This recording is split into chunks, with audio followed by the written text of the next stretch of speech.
Door 8. A story based on real events and people. Urban legends don't just live in the woods or abandoned theme parks, they hide in plain sight. In cities, behind locked doors, inside buildings you pass every day. Sometimes, they're buried so deep in concrete and memory that only the curious, or the foolish, ever dig them up. This is the story of 3 explorers. Not ghost hunters, not thrill seekers, story chasers.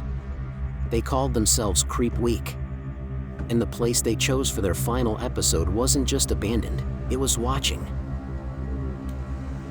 What they found inside the shell of the old CNN Center in Atlanta was never meant to be opened. But someone left the door ajar. And once you go through door 8, you don't come back the same.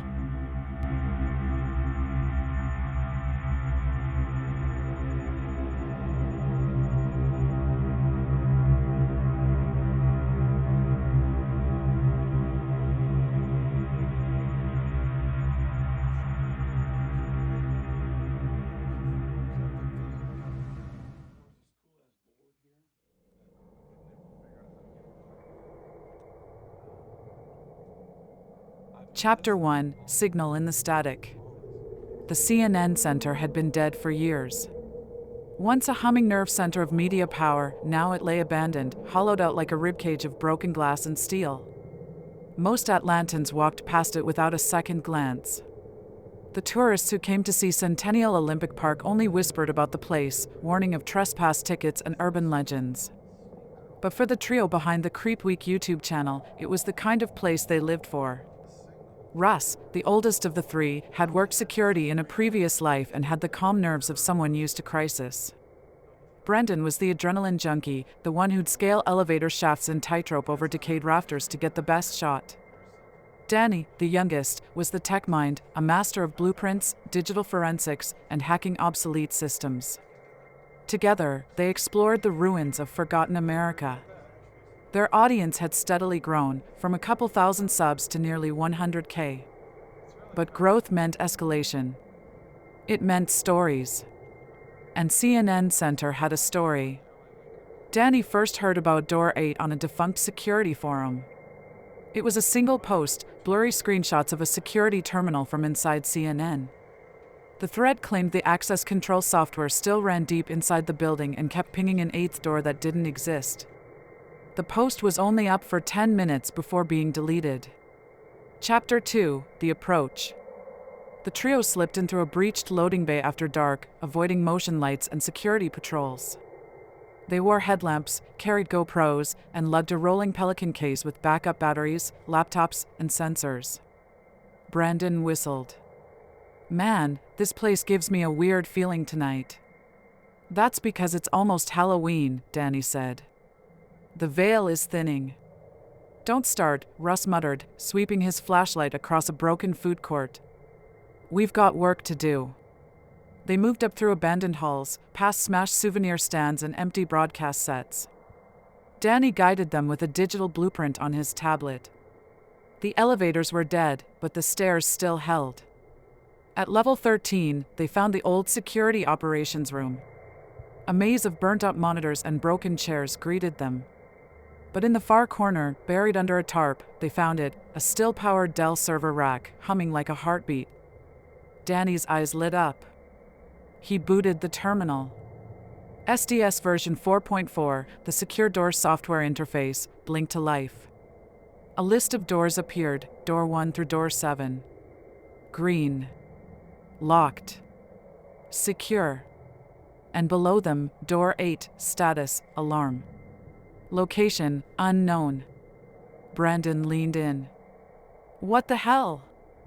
Danny clicked on it. The screen flashed. The server buzzed louder. An alert sound echoed once, then stopped. Door 8, unrecognized zone. Manual override recommended. Chapter 3, the penthouse that shouldn't be. Danny traced the software routing path. It led to an uplink hub labeled PHSEC, Penthouse Security. But there was no record of a penthouse level in the CNN Center's construction documents. No blueprints. No elevator access. Still, behind a rusted fuse box in the old command room, they found a small vent tunnel. Brendan volunteered first, shimmying inside with a headlamp. "It goes up," he called back. They followed. The tunnel ended at a hatch, and beyond it was a space none of them expected. The penthouse floor. It was concrete and steel, raw, unfinished. Wires dangled from the ceiling. Old screens showed flickers of broadcast footage from decades ago. There were no windows. No exits. Except one. At the far end stood a black steel door with no handle. The only feature was a small LED light above it, red. Stenciled on the door in flaking gray paint. Door 8. The alarm in the server room stopped. The LED turned green. Chapter 4, One Last Shot. Russ filmed Danny and Brendan standing before the door. "This is our last video of the season," Danny said, trying to keep his voice steady. "We found door 8. It's real. We've tried to trace where it goes. There's no data. No record." Brendan touched the surface of the door. It was cold. Danny turned the camera on himself. "If we don't come back, let this be proof. This place isn't empty. It's hiding something." Russ handed the camera to the tripod and joined them. The door opened by itself. No gears. No sound. Just darkness inside. Brendan stepped through first, disappearing in an instant. Danny followed. Russ turned back to the camera. "Don't look for us." And then he, too, stepped inside. Chapter 5, Aftermath. Weeks passed. Their video uploaded automatically to the Creep Week channel. Millions of views poured in. Search crews found no penthouse. No tunnel. No door. But the server in the level 13 room still hummed. And every 60 seconds, it blinked. Door 8, status, occupied. Door 8, alarm. And in the hallway near the freight elevator, if you walked alone at 3:33 a.m., sometimes you could hear it. A soft chime. A mechanical click. And the whirring sound of a door that doesn't exist, unlocking. Chapter 6, Missing. Local news picked up the disappearance. Their final video, titled Door 8, the final entry, became the center of online conspiracy theories. Reddit threads exploded. TikToks went viral. Everyone had an opinion. It was faked, it was a marketing stunt, it was paranormal. But their families didn't think so. Russ's sister filed a missing persons report. Brendan's dad offered a reward. Danny's old college professor tracked down the building permits for CNN Center and found something disturbing. Amended blueprints from the early 2000s showed an unfinished expansion zone on the roof. It was labeled as a maintenance substation. But no such construction was ever completed or authorized. More troubling was the server. Independent investigators sneaked into the CNN Center to verify the security system's existence. Only one succeeded. He uploaded a single grainy video showing the SDS screen, still running. Door 8, status, occupied. Then the feed cut out. He hasn't posted since. Chapter 7, Inside. The camera flickered as Danny's vision adjusted. There was no sensation of movement, no falling, no threshold. 1 second he was looking through the doorway, the next he was standing in a corridor? It was a narrow hallway of black mirrored walls. Faint lights blinked above, giving everything a dreamlike quality. Behind him, the door was gone. Ahead, Brendan and Russ stood frozen, staring at a glass panel inset in the far wall. The panel displayed scenes from their lives: Brendan's bike crash in 6th grade, Russ's first day on a job site, Danny's late-night coding in college. Every memory was vivid and real, like the door knew them. "Where are we?" Brendan asked, his voice a whisper that echoed oddly. "Somewhere between," Russ said.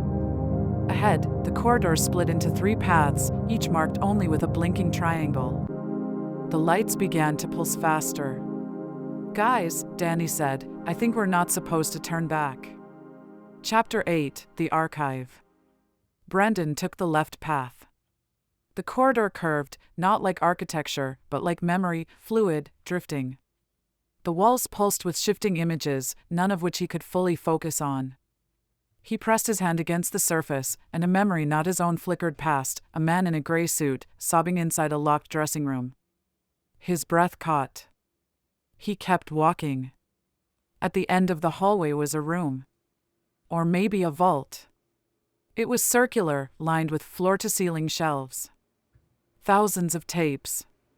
VHS, mini-DV, high-8, even old reels. No labels. In the center stood a single playback monitor. The screen blinked on. Input detected. Playing tape. He didn't touch anything. The video was of himself. Brendan at age 8, playing in a hotel pool. His dad, alive and young, calling to him. Brendan flinched. This footage never existed. No one filmed it. He stepped back, but the video changed. Now it was him in the CNN center. Entering door 8. Then static. Then something else. A shadow behind him in the footage. Something watching. He turned. The room was empty. But one of the tapes had fallen off the shelf. He picked it up. In Sharpie, one word. Exit. Chapter 9, The Glass Hall. Danny's path was different. It was silent, too silent. No hum of electricity, no footsteps, not even breath. The corridor narrowed the further he walked, its mirrored walls slowly turning translucent. Behind the glass, he could almost make out faces. They didn't move. They just watched. The blinking triangle above him dimmed. Then a flicker. Then blackness. For a moment, Danny panicked. He reached into his jacket for his backup flashlight. When it flicked on, he realized he was no longer in a corridor. He was in a room of glass. All sides mirrored. No seams. No corners. Just a vast chamber of infinite reflections. But one reflection, just one, was wrong. It didn't move when he did. Danny approached slowly. The figure was himself, but older. Gaunt. Eyes sunken. Wearing the same jacket, the same shoes. But something in the eyes, something vacant, froze him cold. The reflection raised its hand. So did Danny. But then it smiled. And Danny didn't. Behind him, the reflections began to blur, like liquid metal boiling behind the glass. Then words appeared on every surface at once. Door 8 is not a place. It's a copy. And you are in it. Danny screamed. But no sound came out. Chapter 9, The Observer. Russ took the middle corridor. It didn't twist or branch. It didn't pulse like Brendan's hallway or shimmer like Danny's. It was perfectly straight, lined with matte black walls and lit by a single source, a spotlight that hovered a few paces ahead, always leading but never catching up. As he walked, the silence thickened. The air felt pressurized, like the depth of the ocean or the inside of a soundproof room. Every step echoed strangely, muffled and sharp at the same time. Then the hallway widened into a chamber. It looked like a viewing room, a surveillance theater. A dozen monitors, old CRTs, lined the far wall. Each one blinked on as Russ approached, displaying various static camera angles. Elevators. Lobbies. Parking decks. Hotel corridors. Some live. Some dated. Some impossible. In the center was an old leather chair, worn and cracked, facing the screens. And someone was in it. A figure sat still, almost waxen, wearing a CNN security uniform from decades ago. Head tilted back, eyes glassy, staring unblinking at the monitors. Russ crept closer, heart hammering. The man didn't move. Then the screen directly in front of the corpse blinked. A new feed appeared. Russ's chest clenched. It was him, standing in the chamber. On the screen, his back was turned, facing the monitors. But the Russ in the video slowly began to turn, toward the camera, toward the viewer. Russ stepped back. Nope. No, no, no. The other monitors began switching, one by one. Each showed Russ, but from impossible angles. Footage of him inside door 8. Footage from inside his own house. From his childhood room.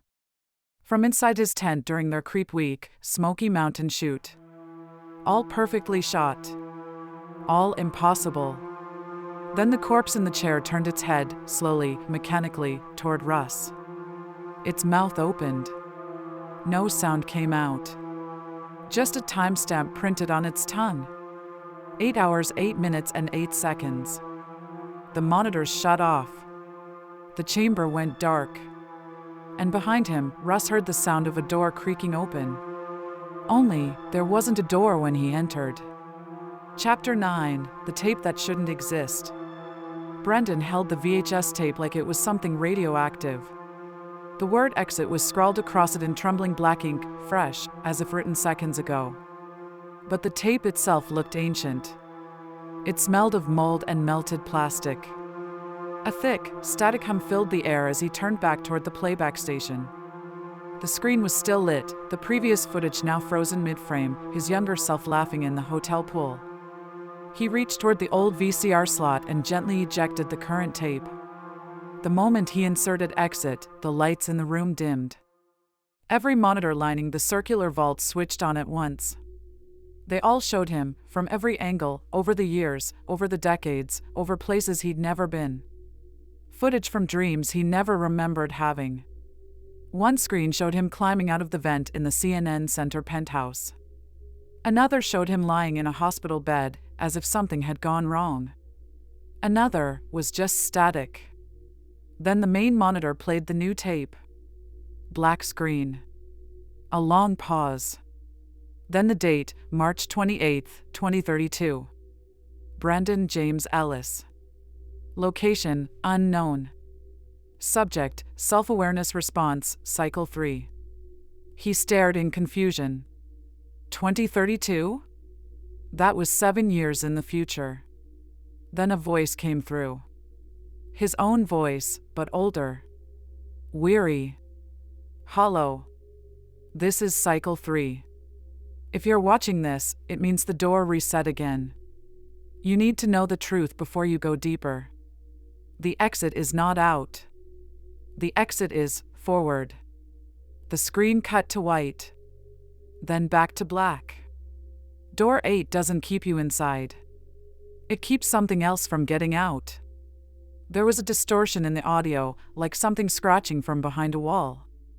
We came in thinking it was abandoned. But door 8 isn't a door. It's a system. A machine. A memory trap. It builds itself from us, from what we fear and remember and forget. Brendan backed away from the screen, his breath fogging in the air. The room was cold now. Freezing. The tape continued. I've seen Russ. I've seen Danny. We're pieces now. Data. Echoes. We don't age in here. We just loop. The screen went white again. You have one chance to break it. A diagram appeared, crudely drawn, but unmistakable. It showed the circular vault room, and behind the shelves, a hidden elevator shaft labeled Omega Corridor. Brandon turned and scanned the room. One shelf was blinking. Without thinking, he sprinted toward it, and the metal shelf clicked and pulled away, revealing a dark shaft descending into nothing. Inside, a ladder. The vault lights behind him dimmed and cut out. Brandon looked down the shaft. Then climbed in. Epilogue, the tape. 6 months later, the CNN Center was sealed permanently. What was left of it was scheduled for redevelopment, and the rumors of Door 8, of the missing Creep Week team, of the strange server still online, faded into the usual fog of internet legend. But the package arrived anyway. No return address. No postage. Just a small cardboard box left on the steps of a small podcast studio in Marietta, Georgia, where a paranormal host named Lila Boone recorded her show Dead Air FM. Inside was a single VHS tape, unlabeled, and a note. It read, "You can still hear us, but you have to listen between." Lila didn't own a VHS player, but her producer did. That night, they threaded the tape into an old JVC deck and pressed play. The screen crackled to life. Static at first. Then Brendan's voice. "If anyone finds this, it means the archive is still bleeding through." Russ's face appeared, washed out in grainy low-res. "There are hundreds of doors. Ours just happened to be number 8. Danny's voice, the camera pointed at a wall covered in tape reels, thousands, maybe millions. Each labeled with a different person's name. The final frame. A blinking cursor over new text being typed on screen. Door 9, status, opening. Door 10, status, initializing. Then black.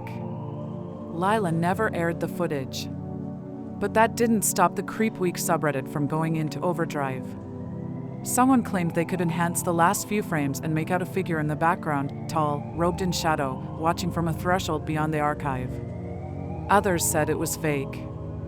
But the tape exists. And every Halloween, Lila swears she hears tapping in the walls of her studio, like fingers drumming slowly. 8 beats. Then silence. And once, only once, her monitors blinked to life with an old DOS-style terminal. A single line. "Welcome to Door 8.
Is that the wind?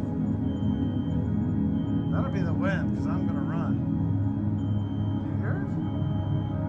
That was weird. Dude, that was spooky sound. Time to run! And by running, I mean staying in my chair the whole time. This is me running.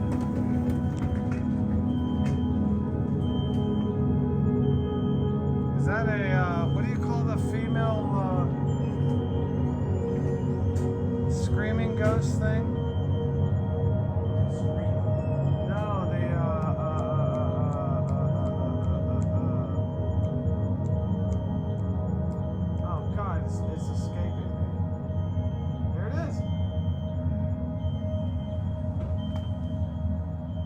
go to it. That's the whole idea. Oh, you're talking about like a succubus or a Yes. siren. Siren. They're trying to get you on the rocks. I'm still running in my chair. It's the best I can do. Another name for a mermaid. Yes, I'm out. I'm out. I'm running away.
that's what you do, is you have the tour end at the store like every other tour, you know?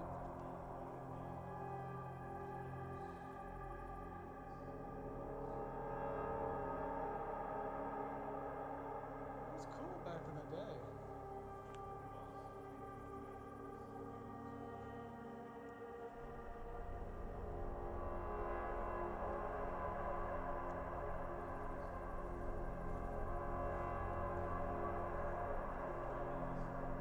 Kind of surprised. There's me.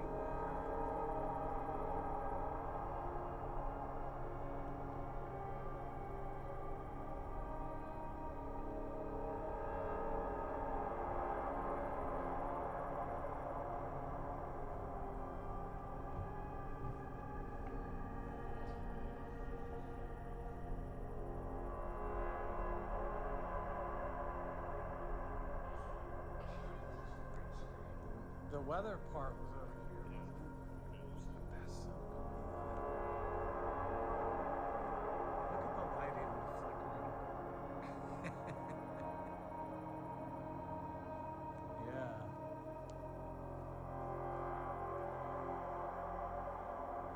Good, bad weather happened.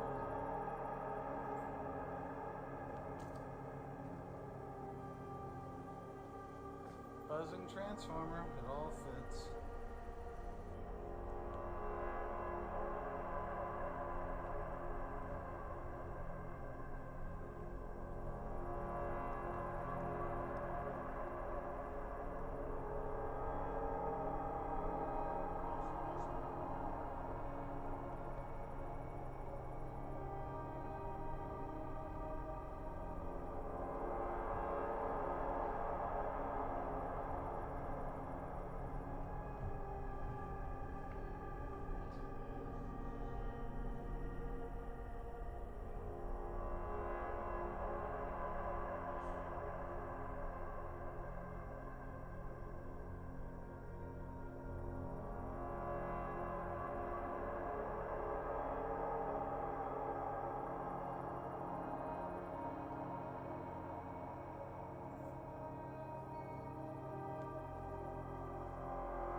That's that sketchy back door over there that said there's a problem.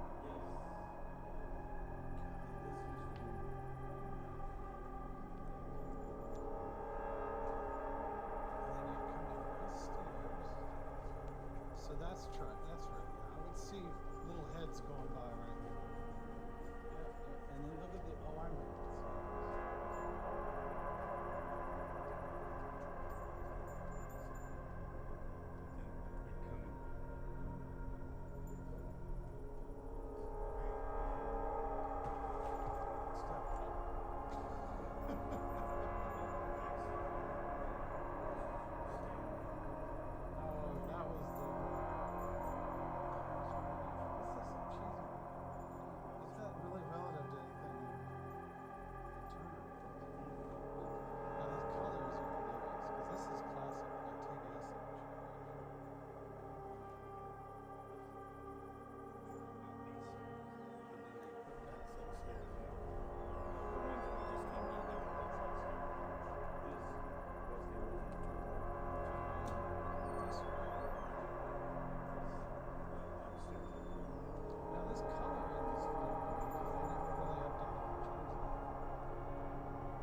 seriously, look. You've got a little sneaky pants thing right there.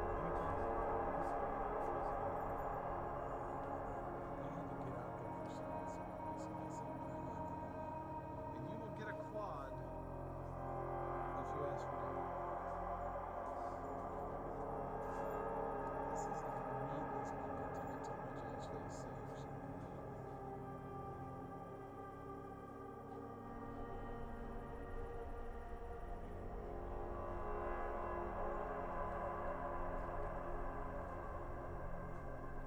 This is rigging.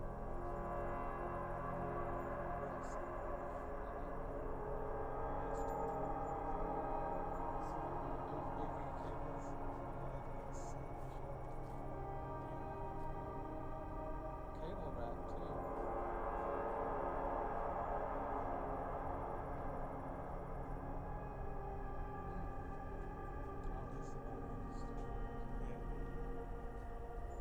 this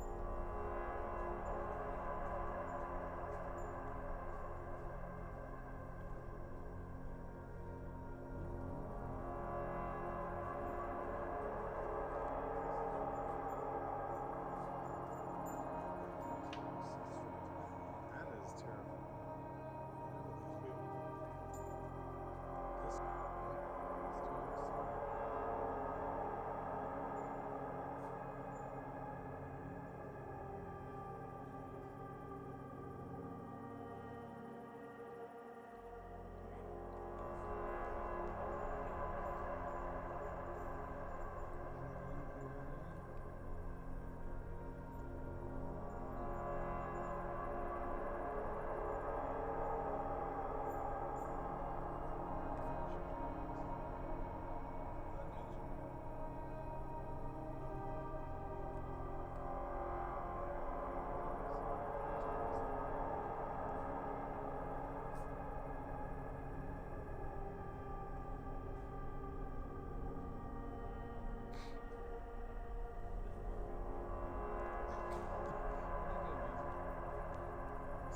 Wait, how do I get up there? Oh, you gotta go up the tour elevator. You gotta go up the Sid and Marty Croft thing.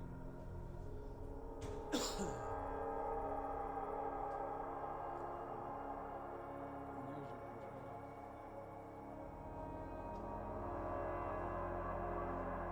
That would not be a tour type classroom.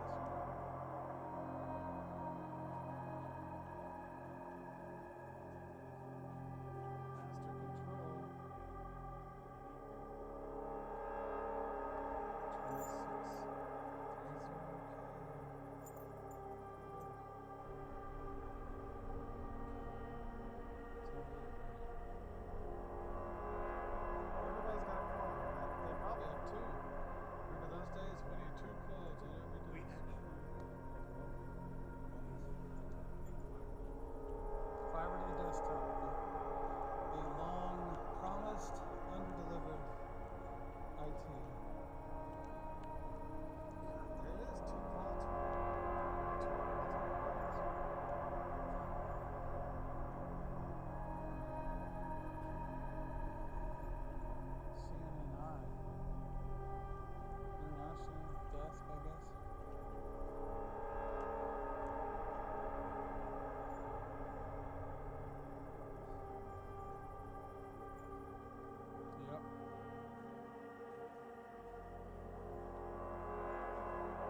that's, yeah.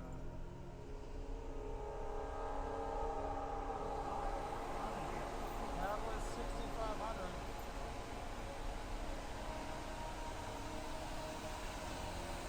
40 years of service. God bless you. That's the control room. This is a different show than it was used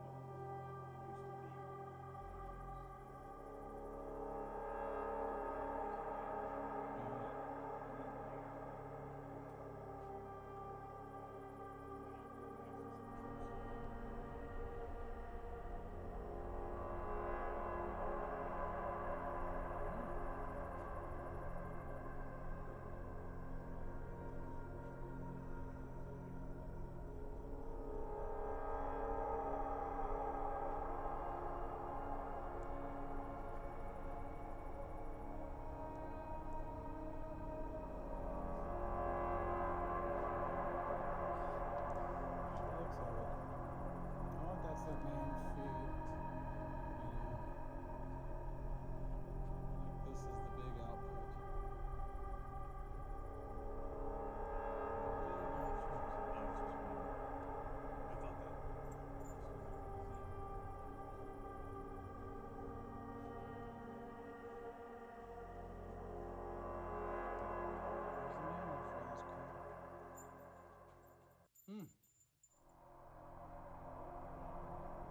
Yeah, no thank you.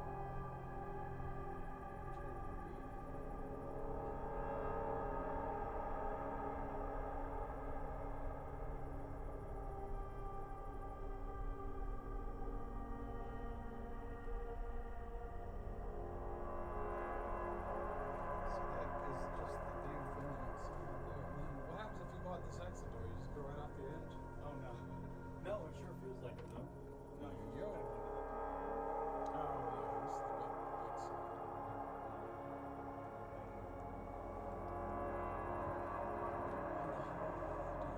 No, they wouldn't have brought the tour at the beginning. Here's a bit. This AV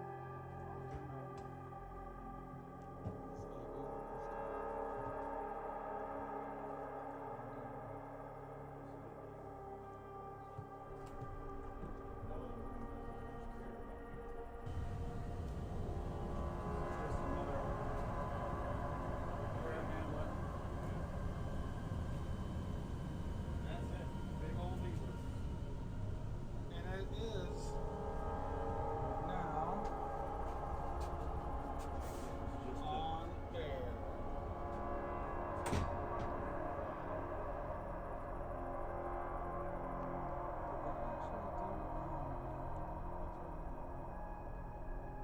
Did they actually do Israel Telecom? No multi-tape, no multi-talk, and the naked Dutch, we worked them all. And look, is that Southern Bell Telephone and Telegraph? Look how old that is. God, that is classic. Look at the crust wheels. I wonder if any of this is still hot. I guess they're tagged. Some of them probably are. Or they go full on fiber. You'd have to run through with a butt set of fiber. I guarantee you something. Classic. Even if it's just a cleaner. Decommission deals.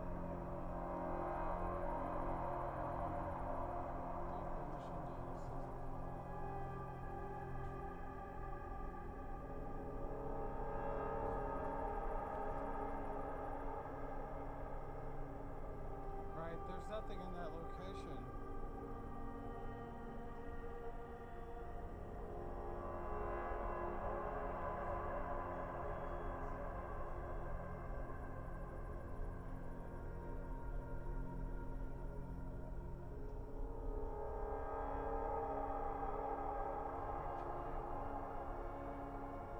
No, is it low voltage still? No, it's all transformers. Transformers plugged in. Where's it looking? There toward the core switch or something? I don't know. It's hard to say what used to be over here. Yeah, 30 years ago. it was important.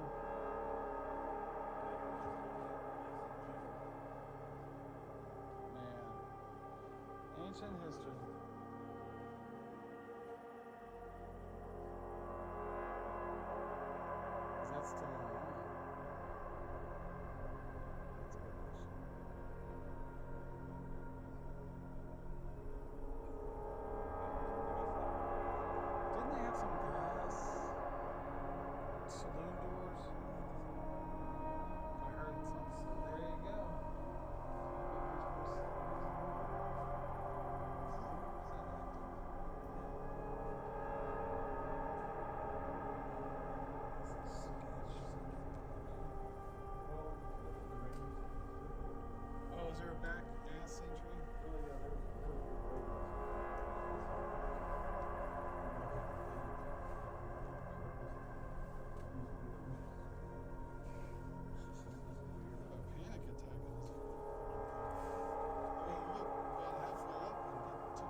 that decking up here? There's decking up here.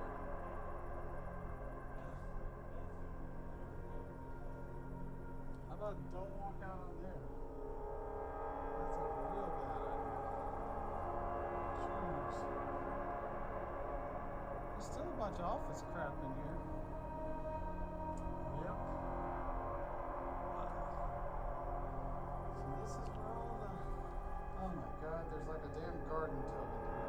Overlooking the worst view I've ever seen. Look at that. My goodness. It's a garden jacuzzi type thing. Where's the shivers to get toilet paper? Oh my god, yeah. That was big money back then when you had a phone right next to the shitter like Elvis. Yeah, that's badass. Look at that view. Could be up here just railing Jane Fonda. Look at the fucking roof on that. What a damn. Why is there like bleach stains in the carpet everywhere? You know? Thumbtacks. I don't know. It's time to stop. Oh, there's the channel selector. It's all CNN. And everything. What is this? This is early virtue signaling.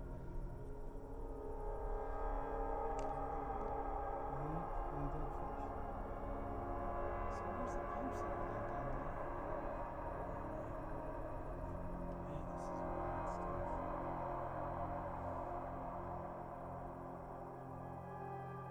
And really, the appliances, I guess those are pretty old. The appliances are pretty old, but that's a GE profile from like back in the 80s type profile. Damn, it's on. It's full of Coors beer. Shipped in from Texas on the Kansas. So that would have been a wood deck is what they're doing. They probably got to go neighbors and see the... No, this is the trucks. I'm talking about what was. This is probably a wood deck set to the screen.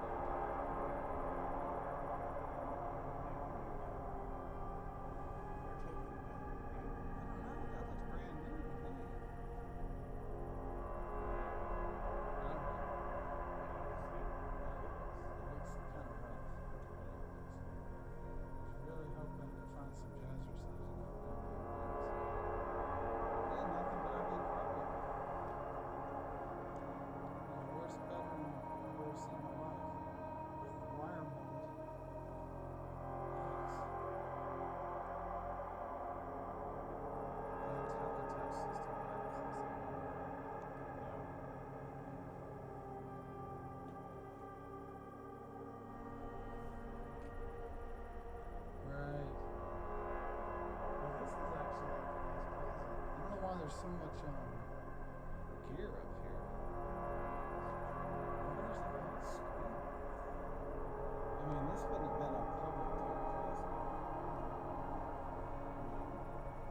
my god!